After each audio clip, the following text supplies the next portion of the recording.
Alas 5 Jess na, 1 Western Visayas na. Alas 5 Jess na, 1 Western Visayas na. We remain steadfast in our commitment in delivering local news that matters. Stories that inspire. Enriching the lives of Filipinos in the Philippines and across the globe. This is your GMA Regional TV. Buong puso para sa Pilipino. Mga balita, katututukan, subong sa One Western Visayas.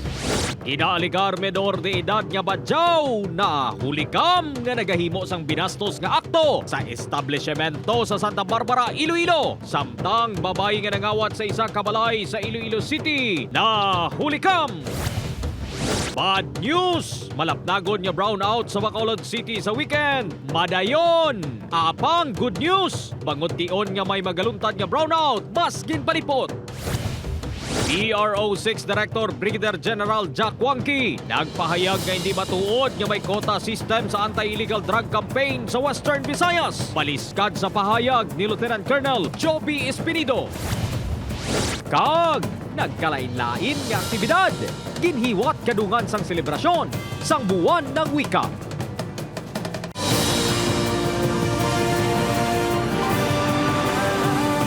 Ini ang GMA Regional TV 1 Western Visayas.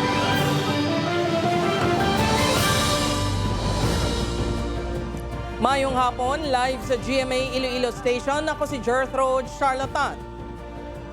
Ako naman yung kapuso, Eden Pretos live diri sa GMA Bacolod Station. Mga kapuso, bata nga badyaw na hulikam nga nagahimo sang binastos nga akto sa atubang sang isa ka babae sa isa ka printing shop sa Banwa sang Santa Barbara. Samtang babae nakuhaan sa CCTV nga ginsulod sa isa ka balay sa Haro, pila ka mga cellphone kag kwarta baw. Kinkawat sini nakatutok John Sala. Makita sa sininga CCTV footage ang duwa ka mga bata nga napatihan mga badyaw nga nagsulod sa isa ka printing and computer shop sa Banwa sang Santa Barbara. Makitaan man ang isa sa mga ini nga nagpalapit sa counter. Mation-tion, may ginuyatan ini sa iya pang idalom nga panapton kag dili na nagsugod ang binastos nga akto. Ang insidente ay nasaksihan sang bantay sang shop nga si alias Jacqueline. Tub-tub subong nagabatsyag painikuno sang trauma tungod sa natabo. Suno sa iya nagsulod Sabado sang aga sa shop ang duwa ka mga badyaw nga nagpa-print sa ilang mensahe nga para kutani sa ila pagpangayo sang limos. Sumilip ako, like, sinulyapan ko talaga. Pag sulyap ko, naka-ano talaga, yung hawakan niya talaga yung ano niya. Then nagtatawanan na sila. Tapos tumitingin sa akin yung guy, yung isang lalaki na parang malicious ba yung look niya sa akin. Ginsita niyang mga ini kaginpagwa na lang sa shop bangod sa kakulba. Umiyak lang ako dito. Then, nag-chat ako kay Manong na i-check yung CCTV sa nangyari. Tapos, it turns out na dalawa pala sila yung gumagano. Gin-report ng insidente sa MSWDO sa Santa Barbara. Wala naman kuno sini nakitaan pa sa Banwa nga mga badyaw. Sa sini naman yung CCTV video sa isa ka balay sa barangay Sambag, Haro, Iloilo City. Makita ang pagsulod sang ini nga babayi sa bintana. Apang hindi initag balay o kun miyembro sang pamilya nga nasiraduhan sang puwertahan, kundi isa gali kagabunan nga kawatan. Suno sa Police Station 3, tatlo ka mga cellphone kag wallet nga may unod nga 15,000 pesos ang ginkuha sini. Sa kabugusan, malapit 100,000 pesos ang gintaban sang kawatan nga ginkilala kay alias Lenlen. Subong at large pa siya, pero ginaano na lang ang iya identity kay may may CCTV magkita kag na-identify naman ang iya ngalan, so na lang ang totoo diyan na lang ang ngalan ng aton ginapangita. Ginaimbestigaran pa sa Police Station 3 kung diin sini ginabaligyang iya mga kinawatan kag mahimo ini masabat kung siya ang madakpan. Upod kay Hans Desierto, John Sala, 1 Western Visayas. Mga puso, duha naman tub-tub 4 ka oras ng brownout. May eksperyensyahan sa Bilakabahin sa Bacolod City sa Domingo. Samtang 12 ka oras ng power interruption sa Sabado, ginakabalakaan sa pila ka mga konsumidor. Yaring balita nga itong gintutuga. Ipatuman ang 12 ka oras sa scheduled power interruption sa National Grid Corporation of the Philippines sining weekend. Iniagod matagan sa ligwa ang maintenance activity. Lauman nga wala sang supply sa kuryente ang mga yara sa idalom sang Asdes Gonzaga Reclamation Feeders sa Sabado, August 31. Samtang sa Domingo, September 1, may eksperyensyahan ang 2-4 ka oras ng brownout sa mga lugar sa idalom sang Alhis Feeder. Iniagod mapaandar ang bago nga 18 MVA power transformer nga mo amat-amat nga makahatag sa supply sa kuryente sa masobrang 40,000 ka mga konsumidor. 4 hours, around 4 hours lang, part of the switching. Gradually, matamat i-load natin ang yung areas ngayon sa Alihis and part of Murcia. So we're on schedule sa 18 MVA. Natala na kay balik sa Iloilo City Mobile Substation sa masunod nga binulan. Bangod 7 sa 11 ka substations ang depektibo kag daan na. Nagapangaman subong ang NEPSIN kaso matabo ang malapnagon nga brownout kasubong sang natabo sang tinalikdan nga semana. We need to commission another capacity of 37.5. That will be our contingency. In case something happened to the very old transformers, meron tayong kaagad. Ang pila ka mamakulod noon nagkakabala ka sa epekto sang brownout sa weekend. Umaga muna kung wala bihangin. Sir, siyempre kaubo sa dan kasi po pag magbalhas, amo man, gabaro ko, higit siya ubo. Tani, maging okay na kay budlay man sir kung kapatay siga mo, mayo lang kung wala ka bata nga gamay. Samtang, sa Capiz, may eksperyensyahan ang 2 ka oras ng brownout sa aga kag 2 ka oras sa hapon sa pinakabahin sang Pilar, President Rojas Montevedra kag maayon buwas Agosto 31 bangod sa patigay ng load transfer. Sa Northern Iloilo, may pila ka banwa nga maka-eksperyensya sang kabugusan nga 4 ka oras ng brownout sa nasakupan sang Eleco 3. Samtang may 12 oras naman nga power interruption sa pinakabahin sa Ahoy kag Sara. 9 ka oras naman nga madulaan sa kuryenteng pila ka barangay sa San Joaquin, Iloilo bangod sa pagsaylo sang sectionalizing device sang Eleco 1. Sa Domingo, Setyembre 1, may 8 ka oras nga brownout sa Tigbawan, Alimudjan, San Miguel, Tubungan, kag Leon. Sa Iloilo City, madulaan man sa kuryente sa sulod sang 8 ka oras ang pila ka konsumidor sa Balabago, Quintinsalas ug MVH Novajaro bangod sa maintenance activities sang More Power. Opod, Kiril Casillo, Adrian Priatos, Western Visayas.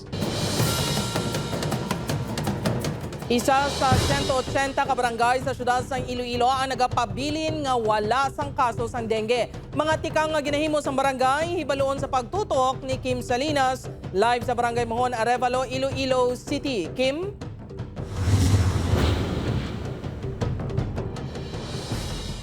Matutom kag Ojert, matutom kag seryoso nga pagpaninlo sang palibot ang nakita rason sa mga opisyales kag pumuluyo sang Barangay Mohon kun nga atubtob subong wala pa sang kaso sang dengue sa ila barangay. Miyerkules ang ginpaidalom sa state of calamity ang syudad sang Iloilo bangod sang dengue outbreak. Sa pinakaulihing nga datos sang Iloilo City Health Office, naglabot na sa 995 ang dengue cases sa syudad. 5 sa mga ini ang napatay sa balatian. 179 naman ka mga barangay ang nakarecord sa kaso sang dengue, apang ang Barangay Mohon sa Arevalo. Ang Tubtub Subong, wala pa sang narecord nga kaso sang balatian. Ang matutom nga paglimpyo sa ila palibot ang ginatudlo nga rason sa mga barangay official. Tagsa kasama ginaid-ira nila ang pagpatigayon sang cleanup drive halinla sa Tubtub-Las Jes sang aga. Sa kilid sang dalan, yung mga duga sa gabal, lang mga kahoy, yung mga lamon mo na inapanggabot yung namuntanan, tubig, yung stakan ka tubig, yung napakulog, ginatang. Lakip man sa ginatinluan ang mga kanal kag drainage. Nakita man nga dako nga rason sang barangay ang paghugpong sa mga pumuluyo sa pagpaninlo sa palibot. Sa mga tao, di ka yun sa ilaman gaano sa ilaman sa lawas Manila yang hindi sila maano sa mga dengue na isa-isa gina sa mga official dire nga uy panglimpyo kung sa ogsaranyo da kun makita ko nga daw may mga inang inang mga lata nga may mga tubig ginapakulob ko na. Ate nga mo niya kadagat panglimpyo ang importante pisan ka ang panglimpyo lang. Suno sa Iloilo City Health Office, hindi nila madeterminar ang insaktong rason kung nga wala pa sang kaso sang dengue sa barangay Subong nga tuig. Madumduman, nga nagapanguna ang barangay Sook Arevalo sa barangay nga may pinakamadamo nga kaso sang dengue sa syudad nga may 42. Ginasundan ini sa barangay Sambagharo nga may 32 kag barangay San Jose Arevalo nga may 24. Jert, apisar hilway sa dengue wala nagapakampante ang mga opisyales kag pumuluyo sang Barangay Mohon kag padayunon nila ang pag-request sa Iloilo CHO sang regular nga misting sa ila nga barangay. Jert? Madamo gid ng salamat sa update Kapuso Kim Salinas. Mga puso sa Negros Occidental naman, ginapahandaan na ang pagpalapad kag pagpalaba pa sa masobra 2,000-meter runway sa Bacol Silay Airport pinagi sa isa ka public-private partnership project. Sunod kay Bacol City Mayor Aldo Benitez, may isa ka infrastructure firm nga nakabisita na sa airport kag nagpahayag sa interes sa pag-upgrade sinilakip na ang pagpalaba sa runway kaupod ang Department of Transportation. Sa nangigid nga tuig, may lapit 100 milyones pesos yang ginpain nga pondo ang DOTR para sa pagbakayo sa pinakabahin sa airport apang wala diri nalakip ang para sa runway. My last communication with DOTR was it is subject for PPP.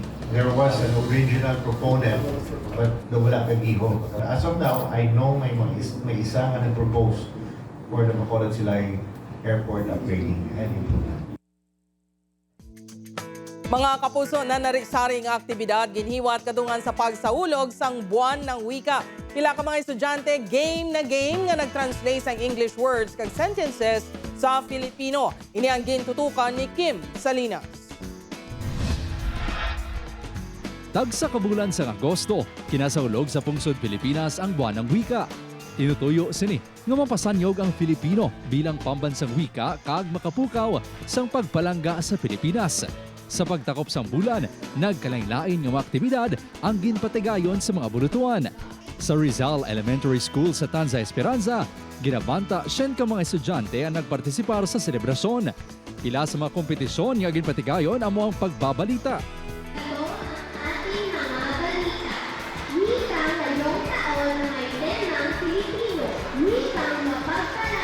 Paghambal sa binalaypay. Mento sa pagkamit ng kalayaan at pagbabago. Pagsulat sang saraysay kag spelling. Agod matakos ang hibalo sa mga estudyante sa kahiwatan, ginhangkat naton sila nga i-translate ang mga English nga tinaga kag sentences sa Filipino. Unang salita natin, you're welcome. Yes. Walang anuman. I am having a hard time studying. Ano yung Tagalog niyan? Nahihirapan ako mag-aral. Yay! Ang galing-galing! Sanggin pamangkot naman sang importansya sa lengguwahe nga Filipino sa ila bilang mga estudyante. Magkakaintindihan? Ang mga Pilipino. Okay. Ang wikang Pilipino dahil ito ay isang simbolo ng ating kalayaan. Dahil ito ang nagbigay kalayaan sa mga Pilipino mula sa Espanya.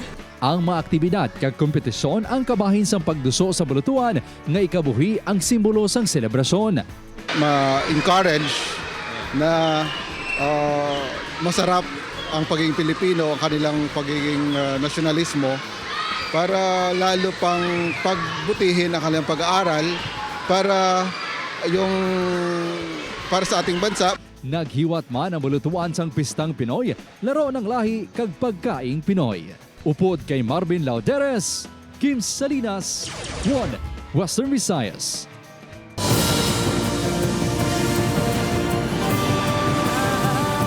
Ini ang GMA Regional TV 1 Western Visayas.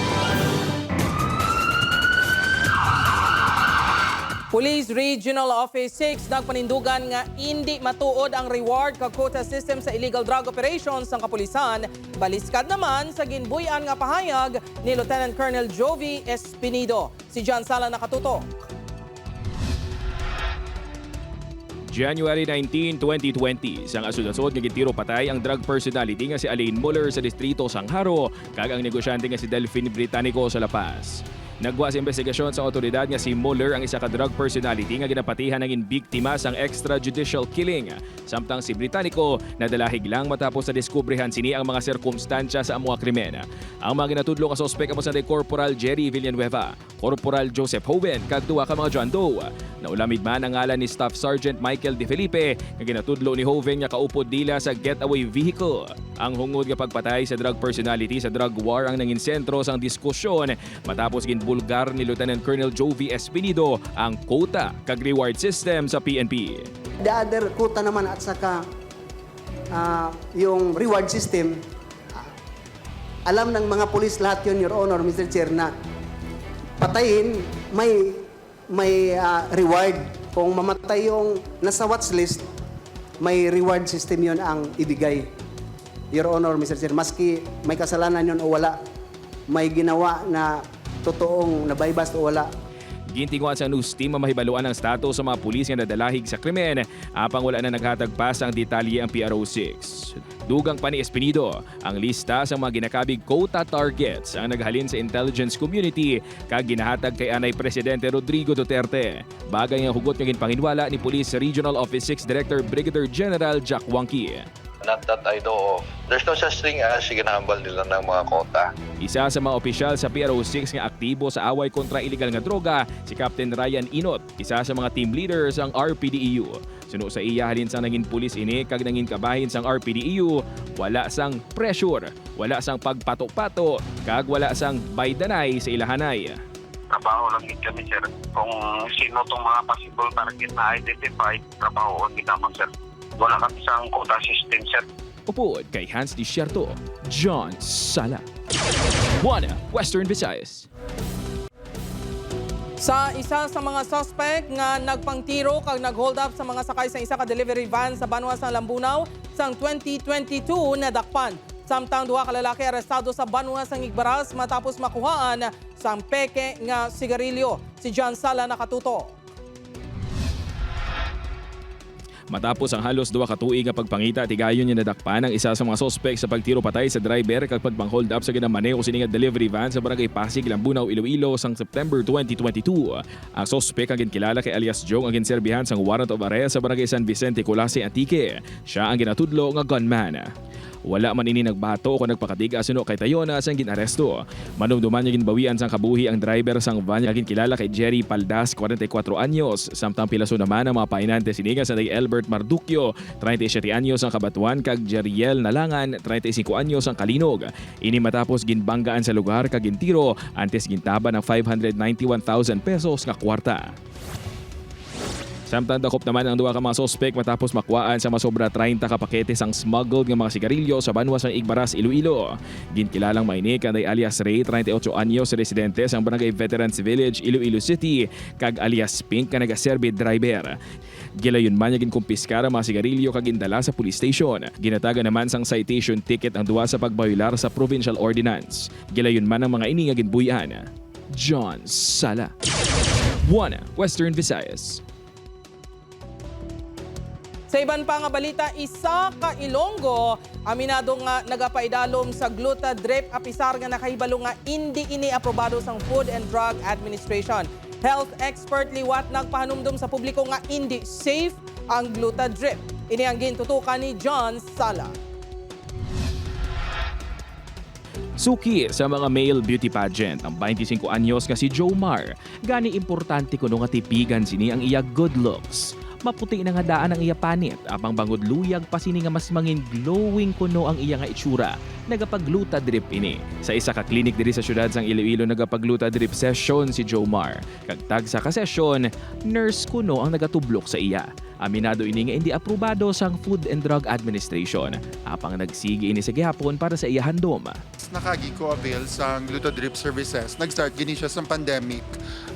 Even though nga balan kung man nga hindi siya approved by FDA, pero still nag-takers man ko sa gihapon kiti gusto ko gid siya. Si Jomar ang isa lang sa mga makabig hook subong sa Glutadrip. Ilabi na nga naglinap ta na sa diin man nga lugar sa pungsod ang mga aesthetic clinics nga nagatanyag sini. Abang bangot sa mga negatibo sini nga epekto sa ikayong lawas ang tawo, padayon ang panawagan sang health experts nga likawan na ang paggamit sini. Suno kay Dr. Dina Bilicena, wala sang malain kung luyag sang isa ka tawo nga mangin mas confident pa sa iya itsura. Apang madamo sang sarang mahimo nga hindi delikado. Actually, ang glutathione, may aragin na siya side effect nga lightening. But when you say side effect, hindi na tanan. So that's why it cannot be approved as a lightening agent. Madamo na sang mga kaso sang mga severe side effects ang glutathione IV suno kay Dr. Bilicena. Gani, hindi na kuno paghulaton pa kuntani nga ang tuyo nga pagpagwapo o kun pagpagwapa. Ang mahulog pa sa paghinulusol nga hindi na mabalik pa. It's a threat to public safety. Upod kay Hans Desierto, John Sala. Buana, Western Visayas. Mapuso nagapadayon gihapon ang search and rescue operations sang PCG kag pila ka rescue groups sa karagatan sakop sang Loo kag Tabla Strait sa bahin sang Romblon kag Antique. May floating assets man nga nagatutok sa pagpangita sang 7 pa ka missing nga sakay sang 2 ka bangka nga nagkapan sa Carabao Island kag Kaluya Antique sang tinilikdan nga August 26. Kinsugat na sang ilang mga himata sa San Jose Romblon ang napulo ka survivors nga na-rescue sang tinalikdan nga Agosto 27. Sa uli nga record sa PCG Aklan, 3 na ang kumpirmado nga patay kag nasapuan sa baybayon sang Loo, Romblon. In-update man namin, mama, para sa mga pamilya ng mga nabiktima na ito. Tuloy pa rin yung search and rescue namin. Diretso pa rin yung ganda pa rin ng investigation. Kaparent niya siguro yan, ma'am, kasi nagkawatak-watak na sila sa persa siguro ng current.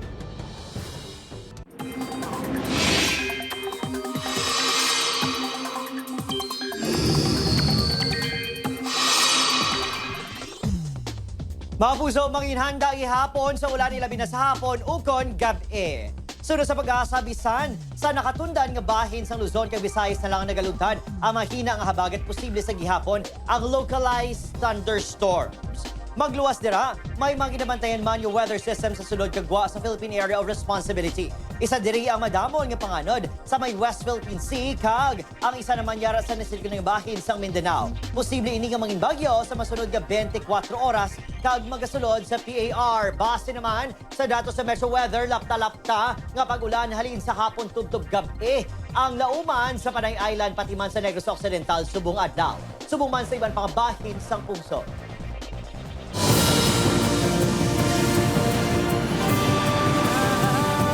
Ini ang GMA Regional TV 1 Western Visayas. Duha ka lalaki ginpatay sa separado nga krimen sa Dueñas kag Maasin sa ila lang man himata. Si Kim Salinas nakatuto. Naghurayad sa ugsaran sa ilang balay ang 82 anyos nga si alias Francisco matapos ginlotang patay sang iyalang man bayaw nga ginkilala kay alias Margarito, 85 anyos sa barangay Kabadian, Dueñas, Iloilo kahapon sang hapon. Sa pagpangusisa sang kapulisan, may nabatian niya lupok sang pusil ang ila kasilingan kag nakita nga may dala sang armas lutang ang sospek sang ini ang nagpalagyo. Kuda lang ang nagaseparar sa balay sang biktima kag sang sospek. Posible motibo sa krimen sunod sa kapulisan ang ginapahayag pagpanghilo sang biktima sa kasapatan sang sospek. Padayon pa ang hot pursuit operation sang kapulisan. Senaryo siguro sir nga ginalalays man ang pagtiro niya. Kayo dolapit man lang. Sabiyak pa na ang atong nasuspek sir pagtiro. So bagaging pa niya lang sa pagdalabala sir. Masuot ang pagtiro sa biktima na. Samtang patay man ang 46 anyos nga si alias Ruben matapos inigin labo sa ilang mismo puloyan sa barangay Abilay, Maasin, Iloilo kahapon sang kagahon. Ang suspect, ang 52 anyos nga magulang sining nga si alias Pedro. Sa pagpangusisa sa kapulisan sa amay sa biktima, antes matabo ang krimen, nagabaysay ang duha nga pareho nga hubog. Pila sa liog kag kamot ang naagom sang biktima nga gindeklara nga dead on arrival sa ospital. Una nga nagpalagyo ang sospek apang sang ulihi, nagsungka man sa kapulisan. Preso na ini karon. Samtang ginahulat pa ang desisyon sang pamilya kung magpasaka sang kaso. Man sa aton nga mga investigasyon, hindi manutod pero hindi man sila daway every time nga makainom. Upod kay Marvin Lauderes, Kim Salinas, 1 Western Visayas. Mga kapuso, Mohon Terminal, ginsugura na ang pagkayo sa mga pasilidad matapos mangin sentro sa reklamo sa transport sector kag mga pasahero. Nagabalik si Kim Salinas. Madugay na nga ginareklamo sa mga commuter ang hindi maayo nga serbisyo kag pasilidad sa Mohon Terminal. Apang talalopang doon nga may konstruksyon na nga ginapatigayon diri. Suno sa manager sang terminal, nagsugod na ang ilang pagpalapad sang arrival area para hindi mabasa ang mga pasahero kung magpanaog sa mga PUV. Target sang tagdumalahan nga matapos ani sa masunod nga semana. Double time bugit na matapos na ina. And then we are also in the concreting naman, no? Dira sa may atubang nakamasya na kami sa arrival kang departure area. Sunuman kay Akap, nagdugang sila sang pipe pakato sa CR sang nagligat ki semana sa pagsabat sa mga reklamo sa mga commuter nga ginakulang ang tubig sa mga comfort rooms. sagana na ang tubig naton tungod nga nag-extra piping kita, no? Nag-another pipe kita diretsyo lang sa CR mismo. Plano man sang terminal ang pagsemento sang ilaalagyan nga may buho-buho. Ang ini nga mapagbago sa terminal ang ginabi-abi sang pila ka mga commuter. Oh sir, pwede kay kung baskog ang ulan, pwede kami pasirong diri sulod. Hindi pareha sa iban nga do lagid silungan do. Madumduman nga lakip sa kasami reklamo sa mga commuter sa terminal. Amo nga kulang ini sa espasyo kag lutakon kun mag-ulan. Sang nagligad nga semana sa regular session sang Iloilo City Council sang ginaprobahan sang konseho sa second and final reading ang ordinansa nga magatukod sang Transport Terminal Inspection Board nga magasekyar sang compliance sa mga terminals sa syudad. Upod Caramel Porquia, Kim Salinas. 1 Western Visayas. Mapuso, may panibago naman niya hugot ang singer-songwriter niya si Plume sa iyay kaduha nga single nga Panggap. Sa mga adlaw ginrelease ang Alt G Records ang Panggap nga nahanungod sa pagtago sa matudod nga nabasyagan sa tawo nga ginapalangga. Na-experience na kuno ni Plume ang ining stage sang love ganila uman ang hugot o kunang hugot sa kada linya sang iya kanta. Pwede na mapamatian kag ma-download sa tanan nga streaming platforms worldwide ang Panggap, mga kapuso.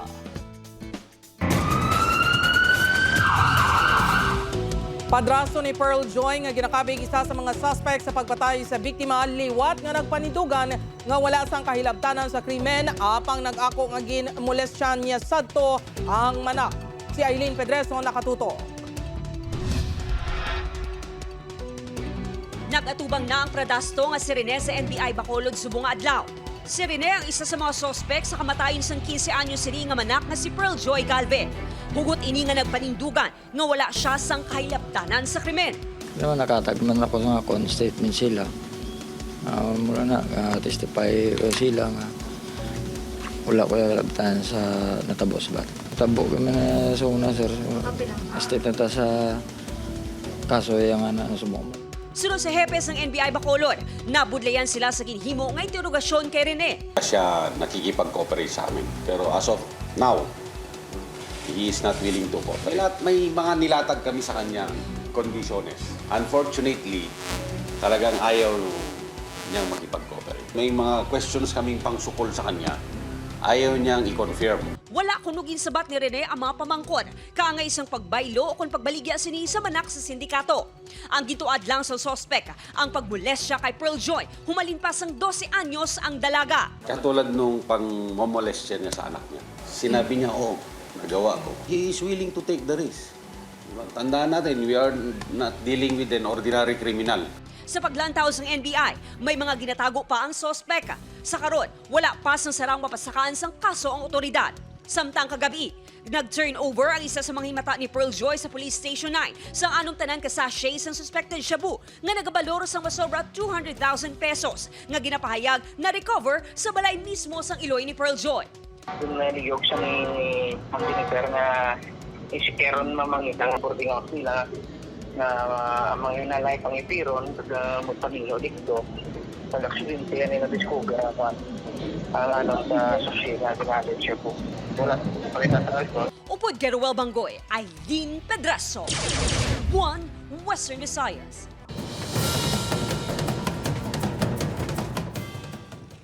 Masobra 5 milyon katawo ang ginmanduan nga mag-evacuate kasunod sa paglaslas ni Bagyo Shanshan sa Southwest Japan.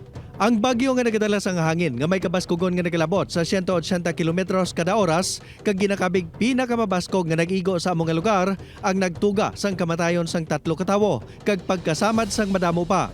Ginabulubanta nga yara naman sa 200,000 ka pumuluyo ang naduluan sa supply sang kuryente sa 7 ka mga prefecture suno sa otoridad.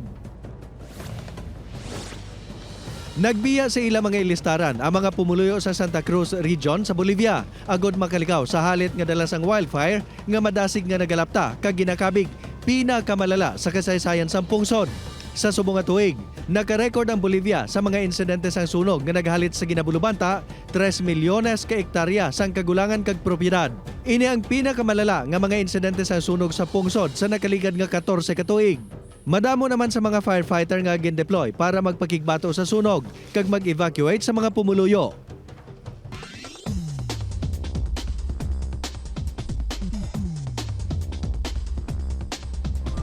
Sa aton mga puso diri sa Western Visayas, kag sumuman sa aton mga puso abroad, madamo kini salamat sa padayon nga pagtutok. Ako sa Aiden Prietos. Jers, happy weekend! Happy weekend! Kapuso Adrian, kapuso mag-isa kita kagibaloon ng mga balita tungod local news matters. Ako si Jerthrod Charlatan, ini ang One Western Visayas. Bugos nga puwersa para sa mas dako nga misyon kag mas masangkad nga pagserbisyo sa pungso.